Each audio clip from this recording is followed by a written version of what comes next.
একটা, তার কানে যায়, সে আমাকে ডাকায় নিয়ে বলতেছে, জয়া তুমি তো অনেক বড় হয়ে গেছো। আমি বলি, হ্যাঁ আপু কি, মানে আমি বুঝতে পারছি সাথে ওরা আছে, কিছু খারাপই হবে, ভালো না। তো বলতেছে যে তুমি নাকি প্রেগনেন্ট, কথাটা কি সত্যি? কে বলছে? বলতেছে না, এগুলা তো শুনতেছি। মানে ওদের আসলে সহ্যই হয় না আমি যে নাচ না শিখে আমি একটা প্রোগ্রামে চান্স পাইলাম, আমি লাস্ট পর্যন্ত প্রোগ্রামটা করতে পারিনি। আমার ফিজিক্যাল চেঞ্জ, ওদের সাথে আমার মেন্টালিটি চেঞ্জ, ওই প্রোগ্রামটা তো বছরের শুরুর দিকে চলে গেছে, আমি ওটা করতেই পারিনি। তো আমি বলতাম যে না আপু এরকম কিছুই না। লাস্টলি এগুলা নিয়ে এমন একটা পর্যায়ে চলে যায় যে আমি ক্লাস 4-এই আখি যে মেয়েটা, ওর সাথে মিশির সাথে অনু নামে একটা মেয়ে ছিল। মানে অনু মেয়েটা আমাদের ইয়াতে দেরিতে ভর্তি হয়, শুরুর অনেক কিছু পায় নাই, তখন ওর সাথে একটু একটু কথা হয়, প্রমির সাথে একটু একটু কথা হয়। বাট আমরা এই কয়জন না একটা সময় এমন হইলো যে সবচেয়ে বেশি আখি এক্সপার্ট ছিল। সেই বয়সটাতে আমি মানে মানে চেঞ্জেস এর পরেই বুঝে যাই যে আসলে ফ্যাক্টটা কি, বুঝে যাও তুমি হ্যাঁ। তখন মানে এই ব্যাপারে ওদের সাথে কথা হওয়ার পরে তুমি যে বুঝে গেলা, এই ফিলটা তোমার ফার্স্ট ফিলটা কি ছিল? মানে অ্যাবাউট তুমি যেটা বললা যে সেক্স সম্পর্কে তোমার বুঝে যাওয়া, না আমি it was negative feel or it was মানে too curious about this subject, যে এটা আসলে কি ছিল ফিলটা? না অ্যাকচুয়ালি অনেস্টলি যদি বলি, আমি এই সিচুয়েশনটা আমি লাইফ একবার ফেস করছি ক্লাস 3-তে থাকা অবস্থায়। Are you sure? হ্যাঁ, এটা সিচুয়েশন ফেস করছো আর এটা তোমার লাইফে হয়েছে? না না না না, আমি সিচুয়েশন ফেস, আমি এরকম জিনিসটা আমি দেখছি লাইফ, বাট হচ্ছে আমি ছোট ছিলাম, আমার ভাই ভাবির সাথে আমি ঘুমাইছিলাম। ওকে বলো। হ্যাঁ, সেই সিচুয়েশন আর কি, মানে হয়তো বা তাদের নিউ কাপল ছিল এন্ড তাদের মধ্যে কোনো একটা বিষয়ে ঝগড়ার ব্যাপারে ভাবি আমাকে, তুমি তো এই জিনিসটা সম্পর্কে রুমে ছিলাম, আমি তখন বুঝি নাই। তো আমাকে একবার ভাবি সাইডে আনতেছে, মাঝখানে আনতেছে, ভাইয়া সাইড করে রাখতেছে। আমি তো তখন 3-তে পড়ি, মানে 4-এ ওঠার আগে। আমি তখন একবার মানে আদৌ ঘুম আদৌ ইয়াতে আমি ব্যাপারটা একবার আমার সামনে হইছে, তারপর আমার মাথায় ভাবে ক্যাচ করে নাই যে কি গেল বা কি হইলো। ক্লাস 4-এ এটা আইডিয়াটা পেলা, সো তোমার এটা সম্পর্কে কি আইডিয়া ছিল? ইট ওয়াজ ব্যাড অথবা তুমি খুব কিউরিয়াস?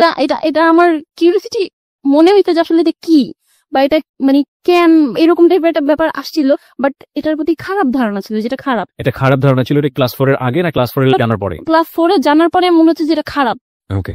তো তখন ম্যাক্সিমাম বাচ্চারাই আমাদের সোসাইটিতে এই এরকম একটা মিসকনসেপশন নিয়ে বড় হয়, এবং ওরা এবং স্বাভাবিকভাবেই ওরা বিপদগামী সম্পর্কের দিকে যায়। ইনফ্যাক্ট ওর ক্ষেত্রে কি হয়েছে আপনারা সামনের দিকে গেলে বুঝতে পারবেন। বলো তারপর। তো তখন আর কি মোটামুটি এরকম ক্লাস 4-এ আমি মোটামুটি বুঝে যাই যে সেক্স জিনিসটা কি। এর মধ্যে আরেকটা স্টোরি আছে, মানে এতগুলা আমি আসলে মানে কি বলবো। ঠিক আছে, তোমার যেভাবে মনে পড়ে বলো। হ্যাঁ, মানে একদিকে কিন্তু আমার স্কুলের ব্যাপারগুলো চলতেছে, এইভাবে একদিন জিজ্ঞেস করলো, তো এইটা আমি আবার কি আমার কাজিনের সাথে শেয়ার করি। তো তার মধ্যে আমার আবার এক ফুফাতো বোনের হাজবেন্ড, সে আমার লাইক অন্যরকম, মানে আগে তো দুলা ভাই একটু মজা করতো, একদিন সে আমাকে দিয়ে মানে কন্ডম দেখায় বসে, এটা চিনো, এটা কি? লাইক আমি দেখছি, আমি গ্রামে গিয়ে না গ্রামের ছেলে মেয়ে ধুয়ে বেলুন ফুলাইতো, আমি সেইভাবে জানতাম না যে এটা কন্ডম। তো পরে সে আমাকে, আমি ক্লাস 4-এ টোটালি তার হাতে আর কি, তার ফোনে সে আমাকে টোটালি নুড, মানে সব জিনিসগুলা একটা খন্ড সময়ের মধ্যেই হইতেছে, মানে পর্ন ভিডিও আমাকে দেখায়। পর্ন ভিডিও তোমাকে দেখায়? হ্যাঁ। এবং এটা কি সবার সামনে এরকম করে নাকি আলাদা? না, সে জাস্ট মানে সবাই তো খাওয়া দাওয়া করে কেউ শুইছে, কেউ বাইরে হাঁটতেছে বা বেড়াইতে আসছে, কেউ যে যার যার মতো, সে আমার হাতে ধরে রাখছে, আমার এটা দেখতে হবে, এবং সে ভিডিওটা ছাড়ছে। আমি দেখবো না, বাট তারপর আমার চোখ পড়ছে, বাট আমি মানে সবগুলো বিষয় এমন একটা সময় হচ্ছিল যে আমার কাছে ব্যাপারগুলো কেমন জানি খুব মানে ক্লিয়ার হয়ে গেছে যে সেক্সটা কি, একটা ছেলে মেয়ের মধ্যে হয়তো এরকম কিছু হয়। সবগুলোই ওর জন্য একটা ইমপ্রপার এডুকেশন আমি বলি। খুবই গুরুত্বপূর্ণ বিষয় আমাদের মানব জীবনে এই বিষয়গুলো, কিন্তু ও সবগুলোই একটা ভুল শিক্ষা নিয়ে বড় হচ্ছে। এটা শুধুমাত্র একজন জয়ার জীবনের গল্প না, এটা ছেলে মেয়ে নির্বিশেষে আমাদের সোসাইটিতে যেটা হয় তাদের জীবনের গল্প, এবং এই জন্যই এই সামাজিক অনাচারগুলো, অকারেন্স গুলো খুব বেশি ঘটে। ওকে, তারপর এবং আপনারা বিলিভ করবেন না, ও যতবার বলছে বিষয়গুলো, আমি জানি না কারা কিভাবে আজকের এই অনুষ্ঠানটা শুনছেন, কতটা এন্টারটেনমেন্টের দিক থেকে নিচ্ছেন, ওর চোখ দিয়ে অনবরত পানি পড়ছে। যারা এই বিষয়টাকে জীবনে ফেস করেছেন তারাই শুধু জানবেন যে এটা কত ভয়াবহ রকমের একটা ফিলিংস দেয় একটা বাচ্চার মনে, একটা শিশুর মনে, যারা আমরা বুঝে না বুঝে এরকম অন্যায় অত্যাচার তাদের উপরে করি। বলো তুমি। হ্যাঁ, তারপর সে আর কি সবগুলো সিচুয়েশন প্রায় সেই মানে ক্লাস 4টা আমার জন্য খুব খারাপ ছিল, একই সময়ে হইতেছে। একটা পর্যায়ে গিয়ে মানে সেই দুলা ভাই যে লাইফে ফার্স্ট টাইম সে লাইক ট্রাই করে যে আমার বডির কোনো একটা পার্টে হাত দেওয়ার বা কিছু একটা করার, টোটালি করতে না পারলেও মানে সে হচ্ছে এই বিষয়টার পেছনে লেগেছিল। তো আমি না এই জিনিসটা আমি খুব বোকাল ছিলাম, কারণ আম্মুকে বলতে পারিনি। আমি এই জিনিসটাও আমার কাজিনের সাথে শেয়ার করি যে আমার দুলাভাই আমাকে এরকম কিছু একটা দেখাইছে, তারপর এরকম কিছু একটা বলতেছে, তখন এগুলো তাকেই বলতাম। একটা সময় যখন প্রায় শেষের দিকে ওরা মানে আমাকে বোধহয় সহ্য করতে পারতেছে না, ক্লাসের মেয়েরা, প্রায় বোধহয় সেপ্টেম্বর অক্টোবর বা শেষের দিকের টাইমটা, আমাদের একজন মানে ইনচার্জ থাকে হেড স্যারের নিচে, না ম্যাম, আমার নামটা এখনো মনে আছে, তার কাছে বিচার দেওয়ার আগে ক্লাসের প্রত্যেকটা ম্যামের কাছে এই কাহিনীগুলো বলে, এবং আমি দাঁড়ায় জাস্ট কান্না করি যে ও অনেকগুলো প্রেম করে, ওর এরকম হয়েছে, ও প্রেগনেন্ট, ও পেড আনে, ও চুরি করে। আবার এরকম বলা হয়েছে আমি নাকি সবাইকে চেক করি যে আমি প্যাড আনছি, দেখছো তোমাদের ব্যাগ চেক করি। এগুলো সব আমার পিছনে তৈরি করা হয়েছে। তো একটা ম্যাডাম আমাকে, কয়েকটা ম্যাডাম আমাকে ঝাড়ছে, এগুলো বলছে, আমি বললে বিশ্বাস করে না। আবার কয়েকটা ম্যাডাম অনেক রাগী, বাট সে হচ্ছে কি ক্লাস 4 এর মেয়েদের মুখে এই কথাগুলো শুনে সে হাসতেছে, সে কি করবে সে বুঝতেছে। একটা পর্যায়ে রয়না ম্যামের কাছ থেকে কথাটা দেওয়া হয়, সে আমার আম্মুকে ডাকতে বলে। তখন আমি আম্মুকে গিয়ে সবকিছু বলে দিই যে আম্মু এতদিন তো এরকম এরকম হয়েছে, এখন ম্যাডাম তোমায় ডাকতেছে স্কুলে। Very unfortunate, very very unfortunate. আমরা একটা বিরতি নেব প্রিয় শ্রোতা।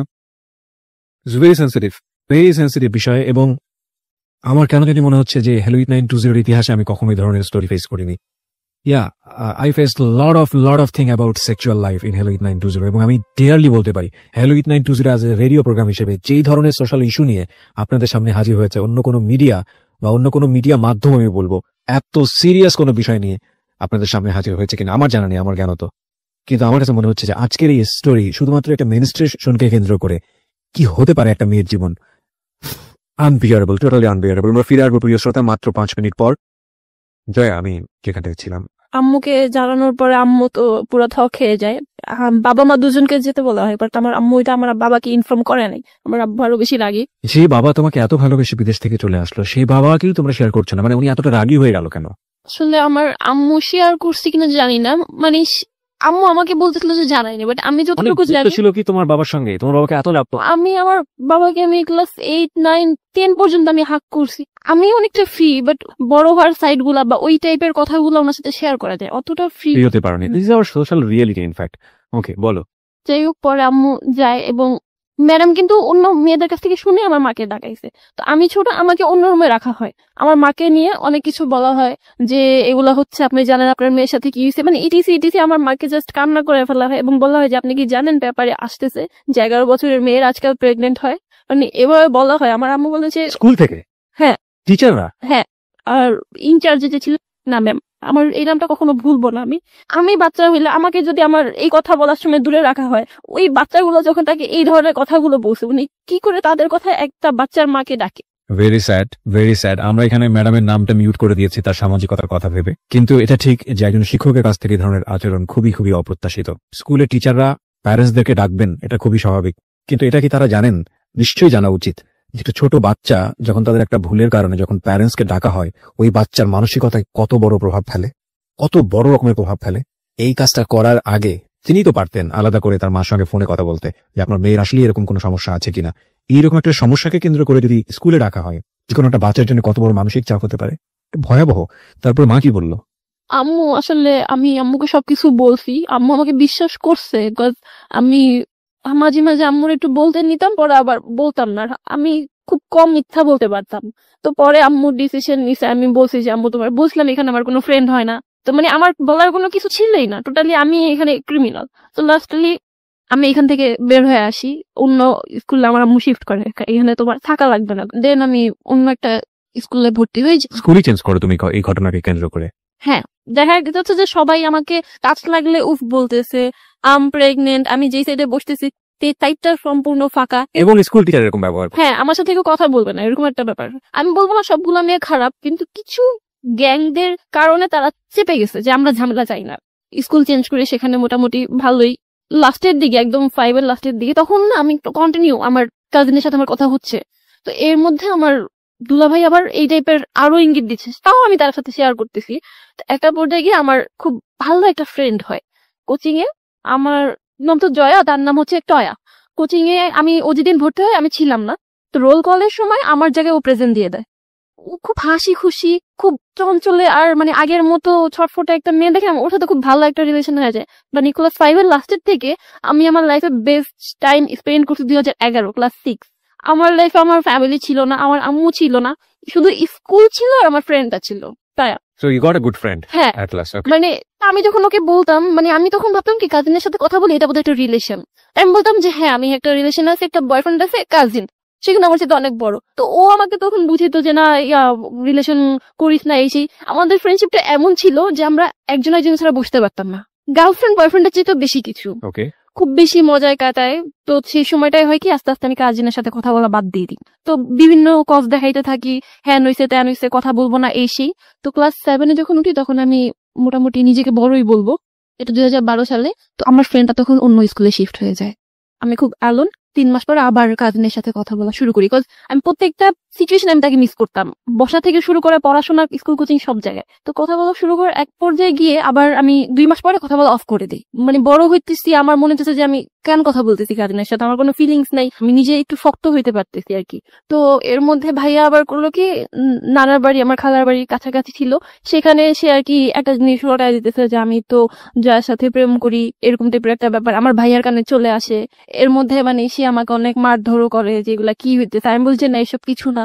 তো তখন আমি কথা বলা কিন্তু অফ করে দিছি। সে করে কি ডিরেক্ট আমার বাসায় চলে আসে, এসে আমার আম্মুর কাছে, মানে আমি যে তার কাছে এই ব্যাপারগুলো শেয়ার করছি, সেই ক্লাস 4 এর কাহিনী কিন্তু সেখানে চলে গেছে। আমি কিন্তু মাঝখানে 6 একটা ভালো টাইম স্পেন্ড করে ফেলছি, বাট ক্লাস 7 এসে সে, আমার আম্মু যেটা জানে, সে একটা তার বোনের ছেলে হয়ে ওই জিনিসগুলা শেয়ার করে। ও এর মধ্যে আরেকটা জিনিস আমি স্কিপ করে গেছি, যে আমি একবার অ্যাভিস্ট্রির রাস্তার মধ্যে আমার বাবা পাশে থাকা অবস্থায় সামওয়ান আসে এবং আমার বডির একটা পার্টে, রাস্তার মধ্যে, হ্যাঁ রাস্তা পার হচ্ছি, এই সময় টাচ করে চলে যায়। হ্যাঁ টাচ করে চলে ভেরি যায়। Common symptom of our society. মাফ করবেন, আজকের গল্পটা এমন হয়ে গেছে যে আমাকে বারবার ইন্টারাপ্ট করতে হচ্ছে। এটা শুধু ও যেটা বললো তা না, আপনি যদি একটা সার্ভে করেন, মেয়েরা যদি অনেস্টলি তাদের নাম গোপন করে যদি সার্ভেতে যদি পার্টিসিপেট করে, আপনি 99% কেস দেখবেন কোনো না কোনো ভাবে এরকম ভিকটিম হয়। কোথায় কোথায় আমি আপনাকে বলি, একটা হয় আন্ডারপাস পার হওয়ার সময় যখন অনেক বেশি লোকজন থাকে, আরেকটা হয় কোনো ধরনের গ্যাদারিং যখন হয়, ছেলে মেয়েরা যখন একসাথে হয় ওই সময়টাতে। এমনি পত্রপত্রিকায় অনেক বেশি নিউজ আমরা দেখি এগুলোর উপরে, ছবিও চলে আসে ইনফ্যাক্ট। আরেকটা হয় পাবলিক বাসে, এবং আরেকটা হয় হঠাৎ করে রিক্সা পার হচ্ছে, হঠাৎ করে একটা ছেলে হেঁটে যাচ্ছে, তখন ধাম করে হাত দিয়ে দেয়। আমি যদি কখনো কাউকে এরকম দেখি, আমি চোখে এই মুহূর্তে কি করবো ইভেন আই ডোন্ট নো। আমি এটা বাদ দিলাম, এটা তো আরো ভয়াবহ। এর চেয়ে আরেকটা জায়গায় আসি, সেটা হচ্ছে যারা বিশেষ করে মাকে নিয়ে, বোনকে নিয়ে, কিংবা গার্লফ্রেন্ডকে নিয়ে, কিংবা বউকে নিয়ে বিভিন্ন শপিং মলে যান, বিভিন্ন জায়গাতে যান, একটু লক্ষ্য করে দেখবেন কি ছেলে, কি বুড়ো, ভালো পোশাক পরা, কি স্যুট ব্লেজার পরা, কি মুখে দাড়িওয়ালা, কি দাড়িওয়ালা না। দাড়িওয়ালাদেরকে তো আমি খুব কমই পেয়েছি, আমি টু বি অনেস্ট বলবো, আমার নিজের এক্সপেরিয়েন্স। বাকি যাদেরকে আমি পেয়েছি এরা সবাই কেউ মেয়েদের চোখের দিকে তাকায় না, এমন একটা জায়গায় তাকায়, আমি মুখে সেটা উচ্চারণও করতে চাই না। এবং বিশ্বাস না হলে কালকে একটু এক্সপেরিমেন্ট করে দেখুন। এবং আপনি যিনি শুনছেন তাদের মধ্যেও অনেকে এরকম আছেন। আচ্ছা ভাই, লজ্জা করে না? নিজেরও তো মা আছে, নিজেরও তো বোন আছে। একটা মেয়ে কি পরিমাণ এম্বারেস ফিল করে একটা চিন্তা করে দেখুন। সেটা আপনার বোনও হতে পারতো না? দুঃখিত, আমি আসলে আজকে অনেক বেশি আউট অফ ট্র্যাক হয়ে যাচ্ছি। ওর গল্পটা এরকম যে নিজেকে কন্ট্রোল রাখা খুব মুশকিল।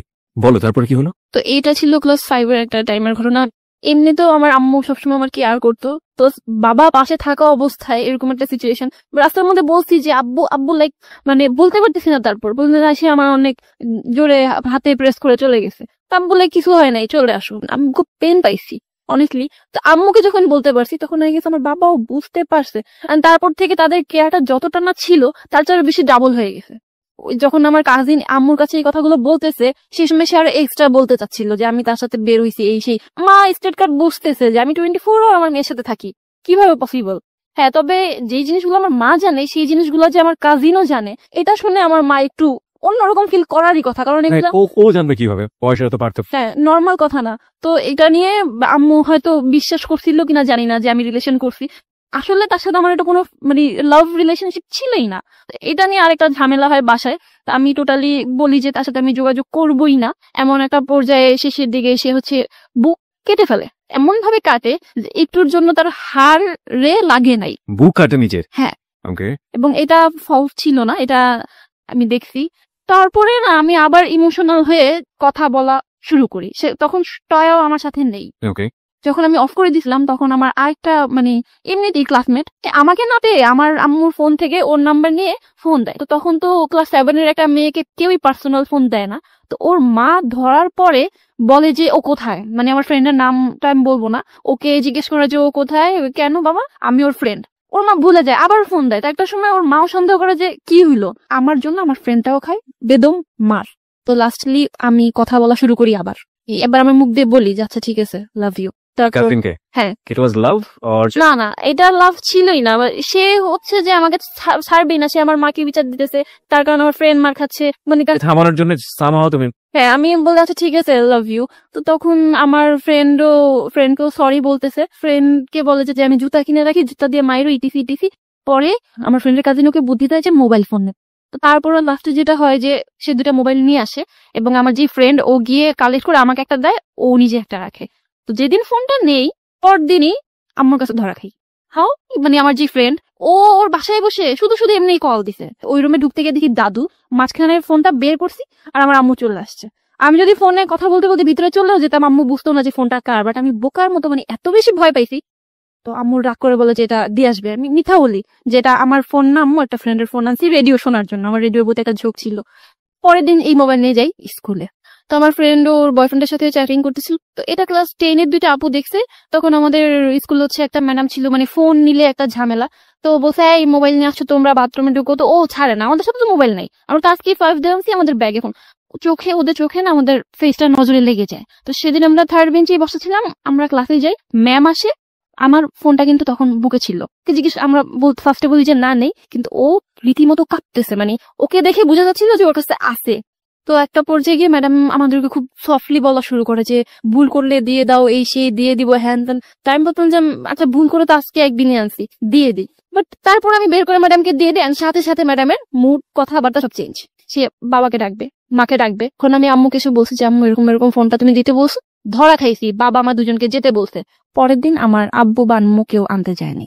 এতটা রাগ করছে আমার উপরে, মানে আম্মু টোটালি আব্বুকে বলেই নাই, আর আম্মু নিতে আসে নাই কেন, আমি কেন ফোন আনলাম। তো ব্যাপারটা কি হলো, ওদের দুজনের প্যারেন্টস আসছে, বাট আমার প্যারেন্টস না আসাতে আমি চিহ্ন দিলাম যে আমি লিডার। আর যেহেতু আমার কাজিন আমার ফ্রেন্ডকে মোবাইলটা দিছে, ফোন কই পাইছো, আমাকে জয়া দিছে, ফোন কই পাইছো, আমাকে জয়া দিছে। তখন আমার বাবা মানে প্রায় একটা মাস মাঝখানে বন্ধ ছিল, ঘুমাই নাই, আমি শুধু দোয়া পড়ছি, মানে আমার বাবাকে আমি এতটা ভয় পাইতাম। তারপর যাই হোক বন্ধের পরে আমার বাবা যায়, রিলেশনটা এখানে আব্বুর সাথে ফার্স্ট খারাপ হয়ে স্টার্ট হয়। তো তারা আরো বেশি গাইডলাইন দেওয়া শুরু করে। এরকম করতে করতে চলে গেছে 7-8-এ ফ্যামিলির কথায় বোরখা পড়া শুরু করি। তো আমাকে ক্লাস 6 থেকেই না একটা ছেলে মানে চা দোকানে খুব দেখতো। তো ক্লাস 8-এ এসে যখন আমি বোরখা পড়ি তখন আমার আব্বা আম্মা আমাকে কিছুদিনের একটু গ্যাপ দেয়। আমি বলতে পারবো যে আমি তাদের বিশ্বাস কখনো ভাঙি নাই। একটা পর্যায়ে ছেলেটা সাহস করে আসে আমার পিছনে এবং আমার নাম্বার চায়। তো আমি নাম্বার দেই না, কিন্তু তার নাম্বারটা রাখি। তো একটা পর্যায়ে গিয়ে আমি সেদিনই ওকে ফোন দিই, যে কাজিন ওর সাথে কিন্তু আমার কথা হচ্ছে, ওর কাছ থেকে আমি ফোনে ব্যালেন্স নেই, আমি ওকে ফোন দেই, কথা হয়। মানে এতটা বেশি ভালো লাগে ওকে, আমাদের জাস্ট 1 ঘন্টা কথা হয়, 1 ঘন্টার মধ্যে আমাদের রিলেশন হয়ে যায়। এর মধ্যে কোনো প্রপোজ ছিল না, কেউ কাউকে লাভ ইউ বলি নেই, বাট জাস্ট রিলেশনটা হয়ে যায়। ছেলেটা কে ছিল? ছেলেটা নামটা না বললেও চলবে, মানে আমি জানতে চাই ছেলেটার সঙ্গে পরিচয়টা কিভাবে হলো বা কে ছিল আসলে? ও হচ্ছে, আমি মসজিদে পড়তাম কিন্তু আবার আরবি ক্লাস 7-এ। তো তখন ও নামাজ পড়তে আসতো রেগুলার, তখন দেখতাম, আর এমনি চা দোকানে দেখতাম, এইটুকুই ছিল। মানে এর চেয়ে বেশি কিছু জানতে না? নামও জানতাম না। এই 1 ঘন্টার কমিউনিকেশনটা কি ছিল হঠাৎ করে? আমি খুব চঞ্চল ছিলাম, সেও বলতেছিল, তো আমিও বলতেছিলাম হ্যাঁ তোমাকে রাস্তা দেখি। সে লাইক হ্যাঁ আমি তো তোমার নাম জানি, তুমি জয়া। সে আবার এর আগে একটা ঈদ কার্ড আমার ফ্রেন্ডের কাছে দিছিল। তো এরকম নানান কথা হইতে হইতে তখন আবার নতুন ছবির নাম ছিল বডিগার্ড। আমার সাথে আব্বু আম্মু সবসময় থাকতো, তার একটা ফ্রেন্ড জোরে বলে উঠতো যে বডিগার্ড। আমি বললাম আচ্ছা আপনাদের মধ্যে কেউ বডিগার্ড বলে ডাকে? বলতো হ্যাঁ। তো এইভাবে না 1 ঘন্টার মধ্যে আমাদের বন্ডিংটা হয়, and we are in relationship. সেই সময়টাতে তোমার ওই কাজিন যে ওর সাথে সম্পর্কটা কি ছিল? কি আমি তো লাভ ইউ বলতি, বাট ওর সঙ্গে যাই হোক ওই সম্পর্কটা ছিল আগে থেকে? হ্যাঁ মানে ফোনে কথা হতো, ওর সাথে আমি দেখাও কখনো করিনি। আচ্ছা, কিন্তু সম্পর্কটা ছিল? হ্যাঁ মানে ফোনে কথা হতো। ওকে, সো দ্যাট মোমেন্টে তুমি যখন ওর সঙ্গে লাভে পড়লে, যে ছেলেটার সঙ্গে, হ্যাঁ। ওর নামটা কি ছিল? সুমন। সুমন। সো তুমি সুমনের সঙ্গে এই 1 ঘন্টা মধ্যে রিলেশনশিপে যাওয়ার আগ পর্যন্ত তুমি আসলে বুঝতেই পারোনি তোমার কাজিনের সাথে তোমার যে সম্পর্কটা এটা লাভ না? না। ওকে। ওকে আমার খুব তাড়াতাড়ি ভালো লাগলো এবং ওর প্রতি আমার কোনো একটা ফিল চলে আসে। মাঝখানে আমি না ফার্স্টে ওকে বলে দিছিলাম যে আমার এরকম একটা কাজিন আছে, কাজিনের সাথে আমার রিলেশন। তা আমি না বললাম, ও বললো কাজিনের নাম কি, আমি বললাম হানি। হ্যাঁ, মানে তার বিশ্বাসই হচ্ছে না যে 24 আওয়ার যার প্যারেন্টস সাথে থাকে সে কিভাবে আরেকটা মানে রিলেশন করতে পারে। আমি তখন ব্যাপারটা এড়াই গেলাম যে না থাক, দরকার নেই। প্রায় আমার রিলেশনের 1 মাস হয়ে যাচ্ছে। ও আমাকে বলে যে লাইক ফ্রেন্ডরা তো গার্লফ্রেন্ড নিয়ে ঘুরতে যায়, কত দিকে যায়, হ্যাঁ তুমি একটু আসো না, এরকম টাইপের। তখন আমার এই সিচুয়েশনটা ছিল না যে আমি মিট করবো, আমি শুধু ফোনে কথা বলতাম। তো একটা সময় গিয়ে মাথার মধ্যে আসে যে কিভাবে মিট করা যায়। তখন ও বললো জুনের 27 তারিখ আমাদের রিলেশনে 1 মাস হবে, অ্যাটলিস্ট ওই দিন তো দেখা করো। তো ওই দিন দেখা করো এটা বলার আগে আরেকটা জিনিস হয়ে গেছে মিস্টেক ইংলিশ, সেটা হচ্ছে 2013-তে সবে বরাত ছিল জুনের 24 তারিখে।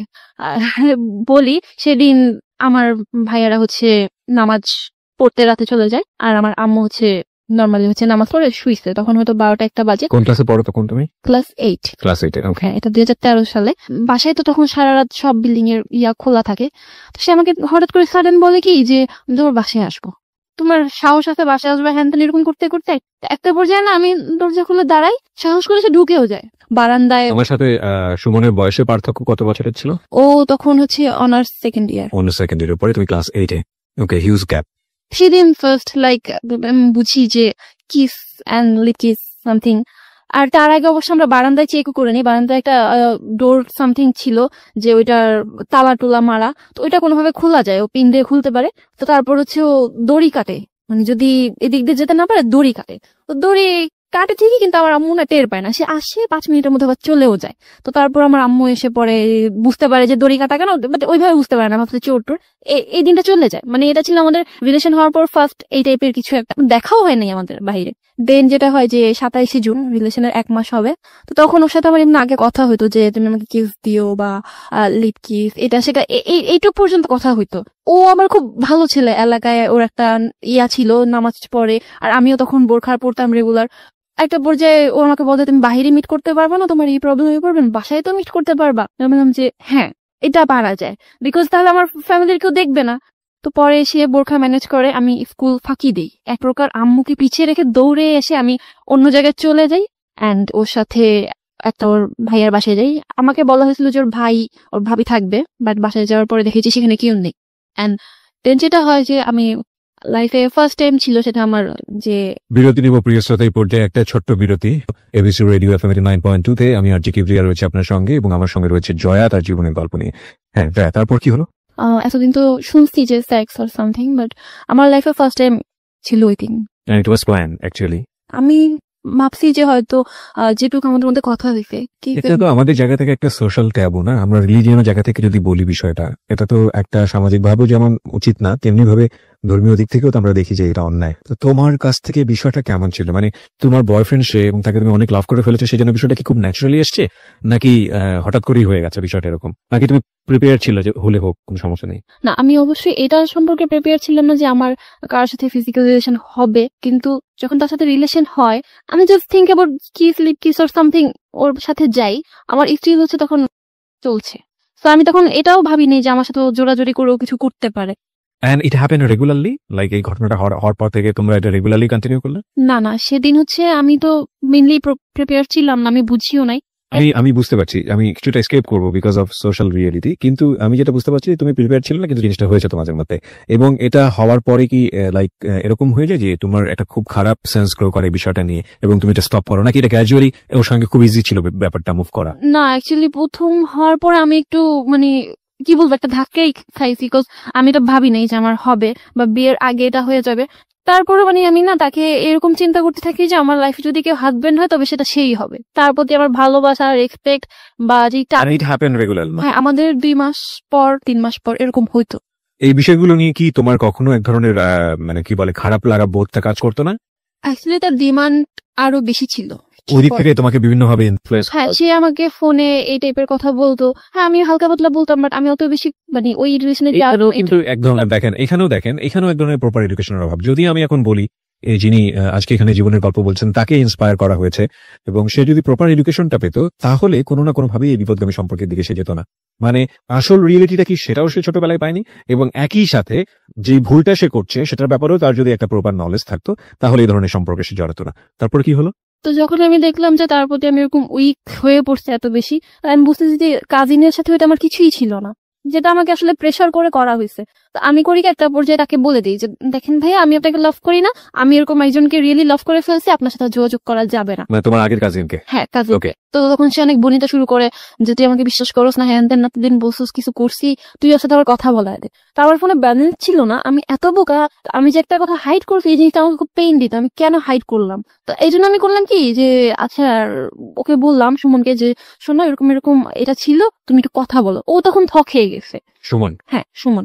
তো তারপর ও হচ্ছে আমি ওকে নাম্বার দিই, আমি বোকার মতো আমার কাজিনকে সুমনের নাম্বারটা দিই। সে কনফারেন্স করে এবং মানে কান্নাকাটি করতে করতে, তখন আমি মনে হচ্ছে যে আমার দোষ, আমি তো তাকে খুলে বলতে পারতেছি না, সুমনকে এত কাহিনী একবার খুলে বলতে পারতেছি না। কে কান্নাকাটি করে? আমার কাজিন। কাজিনটা কান্নাকাটি? তখন আমি ধমক দিই, তো এটা আবার সুমনের লাগে। তো সে একটু পরে আমাকে বলে কি আচ্ছা শোনো, আজকে ঘুমায় যাও, তোমার সাথে কালকে কথা বলবো। তারপর ওকে ফোন দেওয়ার নাম্বার বিজি বিজি বিজি। এর মধ্যে আমার কাজিন মানে সুমনের কাছে আমার ক্যারেক্টার নিয়ে অনেক কথা লাগাইছে। খুব স্বাভাবিক। হ্যাঁ, মানে তুমি কি জয়া সম্পর্কে কি ধারণা রাখো, তুমি জানো আমি ওদের বাসায় যাই, লাইক এমন যে তার সাথে আমার ফিজিক্যাল মানে সম্পর্কটা আছে। এবং এটা সুমনের জায়গা থেকেও বিলিভ করাটা খুব ইজি, কারণ তোমার সঙ্গে ওই জিনিসটা তখন তার ছিল।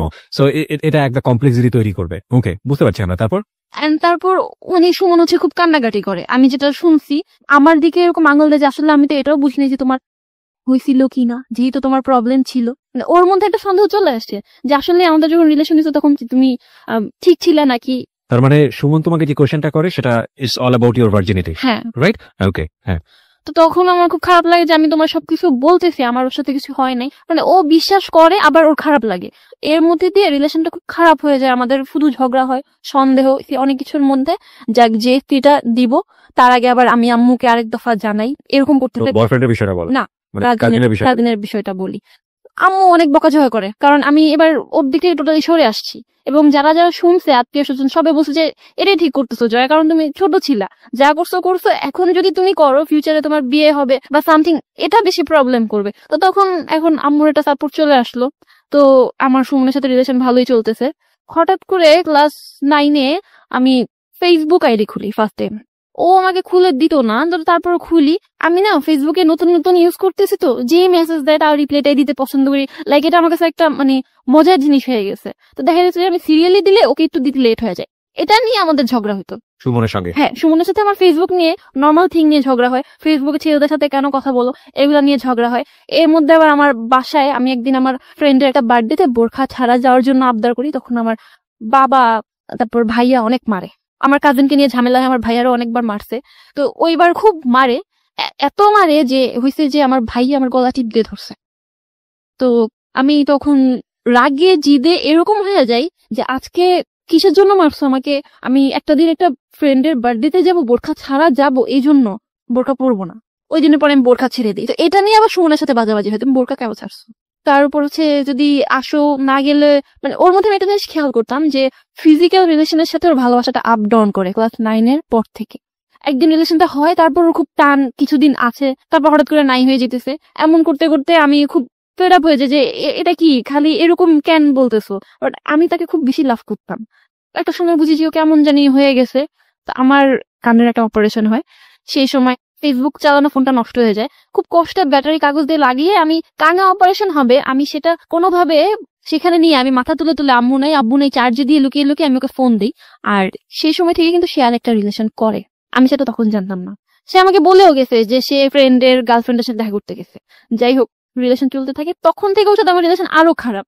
লাইক আমি তখন ক্লাস 10-এ, সামনে আমার এসএসসি, আমার প্যারেন্টস আমার পড়াশোনার প্রতি চাপ দিতেছে। একটা পর্যায়ে গিয়ে সিলি একটা ব্যাপার নিয়ে যে আমি একদিন ফোন দিতে না করছে, হ্যাঁ, তবু আমি ফোন দিতেছি।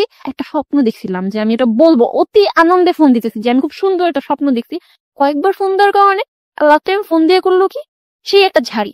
ফোন দিতে না করছি কেন দিতেছো, ব্যাপারটা এরকম ছিল যে তোমার রেজাল্ট বেরোছে তো আমি কি করব, স্বপ্ন কি দেখছো তো আমি কি করবো, এরকম একটা ব্যাপার ছিল। মানে সে আমার কেয়ারই করতেছে না। তো পরে আমি খুব কান্নাকাটি করি, রাতে ফোন দিয়ে আরো ঝাড়ে। তো এগুলো আমি তখন বুঝতেছিলাম না, পরে আমি বুঝছি, মানে পরে আমি জানলাম যে ও তখন সেই মেয়েটার সাথে ছিল। আমি ফোন দেওয়ার কারণে রিলেশনের ঝামেলা হইতে পারতো, দ্যাটস ওয়াই ও রাতে এসে আমাকে যত খারাপ গালি দেওয়া যায় একটা মেয়েকে, তুচ্ছ মানে বস্তি যেগুলাকে বলে, এই টাইপের গালি দেয়। এত বেশি লাভ করতাম ওকে, আমি নাচ গান সব ছেড়ে দিছি। এর মাঝখানে কিন্তু আমি ওর কথায় বোরখা টোরখা পরি, নাচ গান ছেড়ে দিছি। আমার সংসার হবে, আমাদের ছেলে হবে, ছেলের নাম রাফি হবে, সব ঠিকঠাক। এরকম আচরণে খুব খারাপ লাগতো। তারপর একদিন জানুয়ারিতে হঠাৎ করে বলতেছে ক্লাস 10-এ যে 4 মাসের জন্য চিল্লায় যাবে, 4 মাস কোনো যোগাযোগই হবে না, কোনো প্রকার যোগাযোগ হবে না। 4 মাস আমি বলছি তুমি 4 মাস থাকতে পারবা? মানে এরকম একটা ব্যাপার যে ও যদি আমার লাভ করে 4 মাস কি করে থাকতে পারবে। আমি ক্লাস 10-এ এপ্রিলের দিকে ফার্স্ট টার্ম পরীক্ষা দিই। ফ্যামিলির সাথে তো আগে হালকা পাতলা ফাইট চুরিচামারি করে দেখা করছি, ফাইট করা শুরু করি যে না এখন আমার ওকে টাইম দেওয়া লাগবে। আমি একটু একটু বুঝতেছি যে ও আমার কাছ থেকে হারিয়ে যাচ্ছে। আমি সন্ধ্যায় একটু বের হই, এখন তখন একটু বের হই। তো পরে দেখা যাচ্ছে ও হ্যাপি আবার হ্যাপি না, বলতেছে আমি না এখন চিন্তা করতেছি যে ক্লাসটা রেগুলার শুরু করব, গ্রেডটা ভালো আসে না এই পয়েন্টটা। তো আমি চিন্তা করলাম ভালো করো। তো করতো কি, আমি সারাদিন স্কুলে থাকতাম, ছুটি হতো 1-2টার দিকে, ও আসতাম, সাথে দেখা করতে চলে যেত, এই 2 মিনিটের দেখা। তো তারপর কোচিং স্টার্ট করি, বাসায় পড়া স্টার্ট করি, দেখা গেল যে ওর সাথে আমার রাতে আর কথাই হয় না। এমন করে কয়েক মাস চলে যাওয়ার পর তো হঠাৎ করে ওর একটা ফ্রেন্ডের সাথে আমার ফেসবুকে কথা হয়। তো সে সাডেন আমাকে বলতেছে যে ভাবি আপনি যে সুমনকে যে মোবাইল ফোনটা গিফট করছেন খুব সুন্দর হয়েছে। আমি তো শকড। আমি একটা স্টুডেন্ট, আমি নিজে ওর সাথে কথা বলি যে ফোনটা দিয়ে, সেটার অবস্থা 12টা বেজে আছে, আমি ওকে খুব সুন্দর একটা ফোন গিফট করছি। নো ভাই, আমি তো কোনো ফোন গিফট করি নাই। তখন বলতেছে কি বলেন, আমি ওর হাতে দেখলাম হোয়াইট সেটটা আপনি গিফট করছেন বলে, মানে সে বলছে তার গার্লফ্রেন্ড গিফট করছে। তাই আমি বলছি না ভাই আমি তোকে ওয়াচ গিফট করছি। এটা নিয়ে একটা টাচ লাগার পর আমি একটু অ্যালার্ট হই। পর আমি একটা ফেক আইডি খুলি এন্ড ওর ভাই, ওর মানে ভাইয়ের গার্লফ্রেন্ড, তারপর ওকে মোটামুটি ফ্রেন্ডদেরকে অ্যাড করি। তো ও জানতো না। এর আগে আমি আবার একবার শুনছিলাম যে ও নাকি মেয়েদের কাছে ফেসবুকে পিকচার চায়, তখন আমি ফেসবুক ইউজ করি না। মানে সুমন? হ্যাঁ সুমন। তো এটা ওকে জিজ্ঞেস করবো, ও আমাকে বলে যে না আমি না, আমার ফ্রেন্ডরা চায়, হ্যাঁ মানে ও এমন না। ও এমন একটা ভাব করতো তোমার কেন ছেলে ফ্রেন্ড থাকবে, আমারও কোনো মেয়ে ফ্রেন্ড থাকবে না, এরকম একটা ভাব করতো। বাট ও যে কলেজে গিয়ে কি করতো এটা তো আমার ধারণা ছিল না। তো পরে আমি চিন্তা করলাম যে না এবার একটু দেখা দরকার, কারণ ও আমাকে এমন খারাপ গালাগালি যেহেতু করতে পারছে, আমি একটা ফেক আইডি খুললে এত কি অপরাধ হবে। দেন আমি চেক করি, ওর বড় ভাইয়ের সাথে আমার ভালো মতো কথা হয়। তো যেটা বুঝলাম যে ওর ফ্যামিলিতে মিডিয়ার মেয়ে গেলে সমস্যা, বাট ওর বড় ভাইকে যখন আমি বললাম যে আমি মিডিয়াতে যেতে চাই, আমি কিন্তু অলরেডি ওর জন্য এই চিন্তা ভাবনা ছেড়ে দিছিলাম। বাট ইউ হ্যাভ, আমরা যদি আমাদের লিসনারদের জানার জন্য বলি, মানে তোমার ইন্টারেস্ট ছিল তুমি মিডিয়াতে কাজ করতে চাও, কিন্তু সামহাও তোমার বয়ফ্রেন্ড তোমাকে ইমপ্রেস করেছে, যে কোনো কারণে হোক তুমি এই জায়গাটা ছেড়ে, স্বপ্নের জায়গাটা ছেড়ে দিয়ে সংসারী হওয়ার চিন্তা ভাবনা করছিলে। ওকে। তো তারপর হচ্ছে ওর ভাইয়ের সাথে কথা বলে তার বড় ভাই ফেক আইডিতে প্রপোজ করে বসে। ফেক আইডিতে প্রপোজ? হ্যাঁ, আমি নারায়ণগঞ্জের প্রপোজ ফর হোয়াট? লাভ? লাভ। লাভ, ওকে। কথা বলি, আমার মিডিয়াতে ইন্টারেস্ট, তার কোনো সমস্যা নেই, তার ফ্যামিলি অনেক ফ্রি, মানে সে হচ্ছে ফেসবুকে টোটালি ফ্লার্ট আমার সাথে। তো আমি ওকে ফাইন, আমিও ডান করলাম, ওকে ঠিক আছে রিলেশন করবো, জাস্ট চ্যাটিং। আমার মনে হচ্ছে যে আমি অত বড় অপরাধ করতেছি না, আমি জানি যে ওর বড় ভাইয়ের গার্লফ্রেন্ড আছে, তাহলে সে কেন আমাকে এই কথাটা বলবে। আর আমি তো হচ্ছে ওর খোঁজ খবরের জন্য এটা নিচ্ছি। বড় ভাইয়ের গার্লফ্রেন্ড ফৌজিয়া সাজ আর কি, তো তাকেও অ্যাড করি, ওর রিকোয়েস্ট একসেপ্ট করে নাই। একটা লং টাইম পরে ওর বার্থডে আগস্টের দিকে, তার কিছুদিন আগে হচ্ছে ওর গার্লফ্রেন্ডের বার্থডে ছিল। কিছুদিন পরে আমি প্রায় অনেকদিন পরে ফেসবুকে ঢুকি এন্ড রিকোয়েস্ট একসেপ্ট করছে। ও সরি, সেদিন দিনে একটা ঘটনা আছে, ইংরেজি টিচার যার কাছে আমি কোচিং করি তার হচ্ছে মেয়ে হয়, তো বেবি হতে সে সেদিন কোচিংটা ক্যান্সেল করে দেয়। ও যে টাইমটা জানে যে আমি এই টাইমের ফোন দিব না, ওই টাইমে কিন্তু ওই মেয়েটার সাথে থাকে, হিউজ ঘোরাঘুরি, কারণ মেয়েটা খুব ওপেন অ্যান্ড খুব রিচ ছিল। তো একটা পর্যায়ে আমি মানে ওকে ফোন দিই, তাও আবার আমার ফ্রেন্ডের বয়ফ্রেন্ডের নাম্বার দিই, যেহেতু আমার কাছে ফোন ছিল না। তো ও সতর্ক হওয়ার টাইম পায় না, ও ফোনটা এমন ভাবে রিসিভ করছে যে মেয়েটা হচ্ছে ওর ঘাড়ে মাথা রেখেছিল আর ওই কানেই ফোনটা ধরছে। আমি তো বাসায় না যে আমি মিনমিন করে কথা বলবো, বাইরে ছিলাম, আমি ঠিক কি অবস্থা, কেমন আছো, এই সেই এগুলা বলতাম। তো তখন ও জাস্ট জায়গা থেকে উঠে গেছে। এর মধ্যে আবার ওর গার্লফ্রেন্ডকে ওরই কোনো এক ফ্রেন্ড বোধহয় আমার কথা বলছিল, এটা আমি পরে জানছি। তো ওকে আবারও বুঝিয়ে দিতে যে মেয়েটার সাথে আমার রিলেশন ছিল, এখন নাই, মেয়েটা আমাকে জ্বালায়। ওকে। তো ও ওইভাবে মেয়েকে কভার দিছে, আমি তো শুনছি মেয়ের গলা, ও আমাকে মেয়ের সামনে আমার সাথে অ্যাক্টিং, এই আপনারা না বলছে আমাকে ফোন দিবেন না, এই সেই। আমি বলছি কি অবস্থা, ফাইজলামি করতেছো? তারপর তুই তো করে শুরু করছো, আমিও তো মানে মেজাজ খারাপ হয়ে তুই বলে রেখে দিছি। তো তার মাথায় আবার এটা ছিল যে আমি তার প্রতি অনেক উইক, এন্ড আমি যে ফ্যামিলিগত অনেক কারণে ডিপ্রেশনে ছিলাম বা আগের কথাগুলো আমি সব মানে কিচ্ছু হাইড করিনি আমি ওর কাছে। তো ও আবার চিন্তা করছে আমি কিছু করে ফেলি কিনা, ও আবার আমার একটু বড় ফোন দিছে যে কি করো, তখন আমি আবার রাগ করতেছি, ও কভার দিয়ে দিছে আমাকে। কিন্তু ওই যে পরে বললাম সেদিনই 2 দিন পরে আমি যখন ওই আইডিটাতে আবার ঢুকি, বড় ভাইয়ের সাথে রিলেশন করে আমি কি করবো, দেন আমি দেখি যে ফৌজিয়া সাজছে, তার বার্থডে পিকচার দেওয়া, কেক প্লাস সুমনের ফ্রেন্ডরা, সুমন ও পাশাপাশি খুব ক্লোজ। তো আমি এটা দেখার পর আমার জাস্ট হয়েছে কি যে হাত পা বাঁকে আসতেছিল, চোখ মুখ উল্টে আসতেছিল, মানে আমি তোমার হ্যাঁ এতটা বিশ্বাস করতাম, হাত পা ঠান্ডা হয়ে গেছে। তুমি কি বোঝাচ্ছ, মানে ক্লোজ ইন হোয়াট সেন্স, কি দেখে তোমার এই জিনিসটা হলো? মেন থিং ও রিলেশন করে, এটা ট্রু।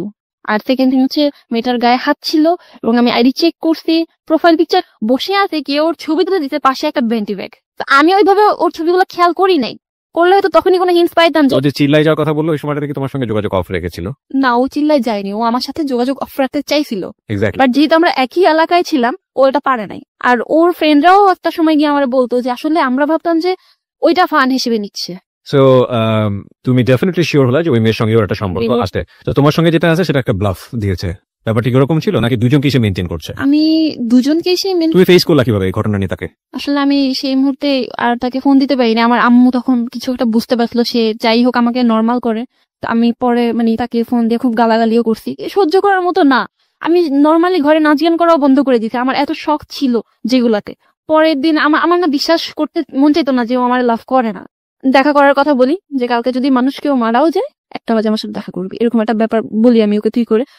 ওর গার্লফ্রেন্ডের সাথে আমার যোগাযোগ হয়েছে, আমি আবার ওর গার্লফ্রেন্ডকে মেসেজ দিছি যে আপি ছেলেটা তোমার কি হয়, বয়ফ্রেন্ড? আচ্ছা ঠিক আছে, নিচে নাম্বার নিয়ে দিয়ে দিছি, আমার নাম্বার কল দিবা, আমার ওর একটা ছবি দিয়ে দিছি। সে বলে কিছু জানাও না, আমিও বললাম ঠিক আছে জানাবো না। সে দুজনকে, আমরা এখন 2টা মেয়ে একসাথে কথা বলতেছি, আমরা দেখতেছি যে ও ওকে কি বলতেছে, ও আমাকে কি বলতেছে, আমরা মানে একটা ছেলে 2টা মেয়েকে কিভাবে মেনটেন করতেছে এটা আমি দেখতেছি। মানে একটা জিনিস খুব জেলাসি যে আমি ওর এত লাভ করি, যখন ওর ওই গার্লফ্রেন্ড বলে থাক ওকে কিছু বইলো না, ওর বুকে ব্যথা করতেছে, বোধহয় বুঝতে পারতে। অনেস্টলি যে আমার মন চেয়েছিল যে যতই ভালো ব্যবহার করে তোমার গলাটা দাইবা ধরি, যে তোমার কি আমার থেকে বেশি চিন্তা ওর। তো ও বোধহয় মেয়েটাকে এমন ভাবে ম্যানেজ করছে যে দেখা করাই যাবে না। জয়া মেয়েটা অনেক খারাপ, তো সে আস্তে আস্তে সাইড কাটতে থাকে। আমি তাকে ডেকে নিয়ে একটা সময় কোরআন শরীফ ধরাই, কারণ তার মধ্যে আমাকে নিয়ে অনেক ডাউট ছিল যে আমি ওর সাথে যখন রিলেশন হয়েছে আমি ভার্জিন ছিলাম না, ও থাকা অবস্থায় অনেকগুলো রিলেশন করছি। তাই আমি বলছি তুমি কোরআন শরীফ ধরে বলবা যে তুমি আমাকে ভালোবাসো নাকি না, আর আমিও কোরআন শরীফ ধরে বলবো যে আমি তোমার সাথে থাকা অবস্থায় কি ছিলাম আর কি ছিলাম না। তো কোরআন শরীফ ধরতে পারে না, তো বলতেছে এটা ভিতরে রাখো, মানে ধরবে না। আমি আসলে অন্য কারোর সাথে রিলেশন ওইভাবে ইনভলভ হইনি, আমি তোমারই লাভ করতাম, এটা আমি বলতে পারছি, বাট ও কোরআন শরীফ ধরে বলতে পারে না। একটা পর্যায়ে ও বলে যে আগে লাভ করতাম এখন করি না, এক পর্যায়ে বলে দেয়। হ্যাঁ এটা বলে দেয়। তো তখন সে আমাকে বলে মারো থাপড়াও, তো তখন হচ্ছে এরকম একটা সিচুয়েশন যে মারো থাপড়াও বললেও আসে না। তো পরে আমি নিজেরা শক্ত করার চেষ্টা করি, শক্ত করতে গিয়ে এত উইক হয়ে পড়ছি, খেতে পারতাম না, খেতে গেলে আমার বমি চলে আসতো, যে এত ভালোবাসছি বা একটা ছেলে আমার লাইফে এভাবে আসছিল, আমি কল্পনা করতে পারতাম না যে আমার হাজবেন্ড ও ছাড়া কেউ। ইভেন মেয়েটার কাছে যখন আমি ওদের কথা শুনতাম আমার কেমন জানি লাগতো। আমি ওকে বলছি আমাদের ছেলে হইলো নাম রাফি, ও ফৌজিয়াকে এক্সপ্লেন করছে যে ওর একটা ভালো নাম আছে র দিয়ে, হ্যাঁ তো আমার নামের র আর তোমার ফৌজিয়ার ফ, হ্যাঁ আমাদের ছেলের নাম হবে রাফি। আমার কথাগুলো এক্সপ্লেন করতো, মানে আমার না পুরাটা জুড়ে আমি কখনো চিন্তা করি না যে আমার লাইফে সেকেন্ড কোনো ছেলে আসতে পারে, কোনো ছেলের সাথে আমার এরকম কিছু হইতে পারে। তখন বোধ আমার আম্মু বুঝছে যে আমি একটা রিলেশনশিপে ছিলাম, এর মাঝখানে ওর জন্য আমি এত ডেসপারেট হয়ে গেছিলাম যে আমি হাতের মধ্যে কেটে নামও লিখছি, আমার পায়ের মধ্যে ওর নাম লেখা ছিল।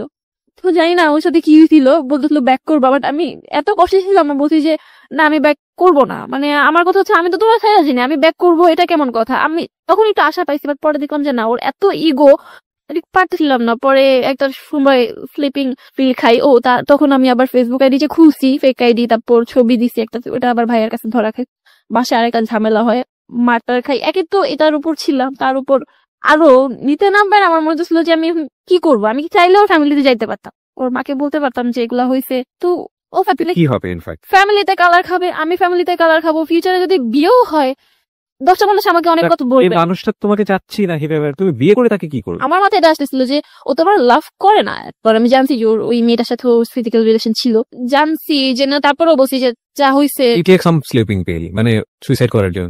কতগুলো নাও? 10টা থেকে 15টা। 10টা থেকে 15টা তুমি রাতের বেলা খেয়ে যাও মরে যাওয়ার জন্য। প্রিয় শ্রোতা, আমরা এখানে একটা ছোট্ট বিরতি নিতে চাই। যারা এখানে জীবনের গল্প বলতে চান তারা প্লিজ আমাদেরকে ফোন করবেন। আমাদের ফোন নম্বরটি হচ্ছে 09613892892। আমি আবারও বলছি 09613892892। ওকে জয়, আমরা যেখানটায় ছিলাম। তো তারপর আমি আসলে স্লিপিং পিল খাওয়ার চিন্তাটা করেই ফেলি। অবশ্য সেদিন আমার সেই ফ্রেন্ড টয়া আমাকে অনেকটা চেষ্টা করছে যে এগুলা থেকে বের করে আনার, আমি অনেক রাত পর্যন্ত রাগ করে বাইরেও ছিলাম, বাট লাস্টলি আমি খাই আসলে। বাট আমার ফ্রেন্ডরা বিশ্বাসও করতে পারেনি, যখন আমি হসপিটালে তখন আর কি ওরা বুঝে যে আসলে আমি খাইছি। বা 3 দিন আমার কোনো সেন্স ছিল না, এটা ছিল বোধহয় সেপ্টেম্বরের 9 তারিখ, আর সেপ্টেম্বর 11 তারিখ কি 12 তারিখ আমি যখন চোখ মেলে তাকাইতেছি তখন আমার ফিলটা এমন ছিল যে আমি মরে গেছি, আমি বোধহয় এখন যা খুশি তাই করতে পারবো, এরকম একটা ব্যাপার নিয়ে চোখ মেলতে গিয়ে দেখি যে না আসলে আমি বেঁচে গেছি। তারপরও সুমনের কোনো ফিল ছিল না, সে বিশ্বাস করে নাই, বলতেছে যে এগুলা ঢং। ফাইন, এখন সে ঢং বলুক আর যাই বলুক, আমার এগুলো আসতেছে না, টোটালি হাফ মেন্টাল হয়ে গেছিলাম, কিছু মনে থাকে না, সামনে এসএসসি সব গেছে। তো তারপর আমার ফ্রেন্ডটা অনেক সাপোর্ট করে, আমি এসএসসিটা দেই। এসএসসি রেজাল্টটা খুব খারাপ হয়, এর মধ্যে আমি আবার একটা কাজ করি, যেহেতু ও আমাকে কষ্ট দিয়েছে, আমার সাথে রিলেশন থাকা অবস্থায় ও মানে আরেকটা রিলেশন করছে, তাও আবার পুরো একটা বছর আমি তাকে ধরতেই পারি নাই, তার সাথে ফিজিক্যাল রিলেশন ছিল।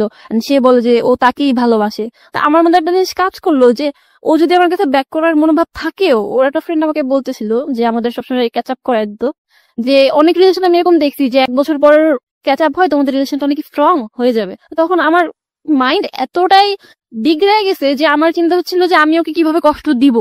তখন ওর এই ফ্রেন্ডটার সাথে আমি রেগুলার কথা বলতে থাকি। তো একটা পর্যায়ে গিয়ে সে আর কি মানে আমার সাথে এতটা ক্লোজ হয়ে যায় যে we are like in a relationship. আমি তাকে লাভ ইউ বলতেছি না, সে আমাকে লাভ ইউ বলতেছে না, বাট আমরা খুব বেশি ক্লোজ হয়ে গেছি। এন্ড একটা পর্যায়ে গিয়ে আমি সেম একটা ফিজিক্যাল রিলেশন আমার সাথে ছিল, প্লাস ওর ফ্রেন্ডেরও সাথে ছিল, করি। বিকজ আমার মাথায় ছিল যদি আমার কাছে ব্যাক করে, ও যদি একটা মেয়ের সাথে এত কিছু করার পর আমি ওকে লাভ করে ওকে চাইতে পারি, ও যদি আমার কাছে ব্যাক করে, ও এটা মাথায় রেখেই ব্যাক করবে যে হ্যাঁ আমিও অন্য একটা ছেলের সাথে করছি। একটা পর্যায়ে এটা বেরো হয়ে যায়, বাট আসলে ওরকম কোনো ফায়দা হয় না।